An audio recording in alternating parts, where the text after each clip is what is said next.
قیامت کی نشانیاں ہیں بعض مساجد میں یہ تکبیرات تشریق کا اہتمام نہیں ہے، لوگوں کو حیرانگی ہوتی ہے، اور بعض بڑے حضرات دیکھی جائے تو وہ بھی اسی طرح عوامی طرز کے، بھئی یہ تو واجبات ہے۔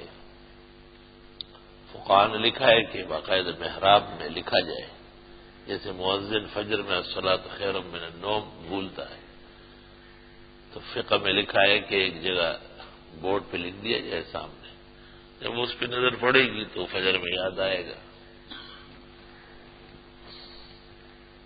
جب ایک چیز کی حقیقت اور اہمیت معلوم ہو تو اس پر عمل آسان ہو جاتا ہے۔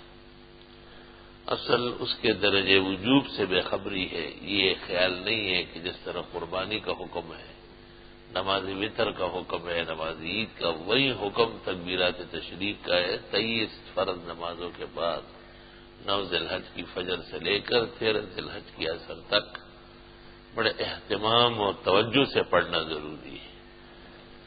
بعض فقہاء فرماتے نماز ختم ہونے کے بعد چلنے لگا اور پھر یاد آئی اس وقت پڑھ لیں۔ صحابہ اور تابعین گلی کوچوں میں تکبیرات پڑھتے تھے، حضرت عمر فرماتے مینا کے خیمے گونج جاتے تھے۔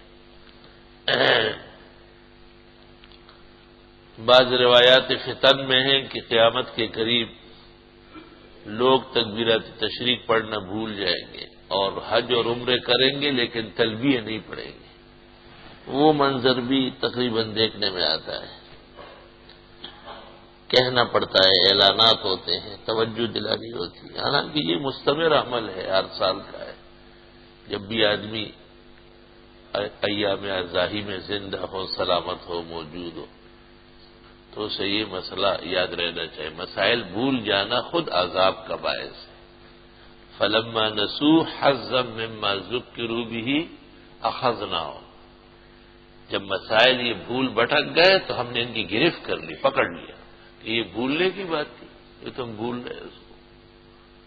بعض بھول پر بھی پکڑ ہے، ربنا لا تؤاخذنا ان نسینا واخطانا، دایا بھول چوک معاف فرما۔ معلوم ہوتا ہے کہ بھول چوک سے جو نقصان ہوتا ہے وہ شدید ترین ہوتا ہے، اس پر بھی پکڑ ہو سکتی ہے۔ الحمدللہ رب العالمین، نستغفرک اللہم ونسألک السلام۔ السلام علیکم ورحمۃ اللہ وبرکاتہ۔ محترم ناظرین کرام، مفتی ظفر علی خان صاحب کی ویڈیو دیکھنے کے لیے اور سننے کے لیے، ان کے بیانات کو سننے کے لیے ہمارے چینل کو سبسکرائب ضرور کر لیں۔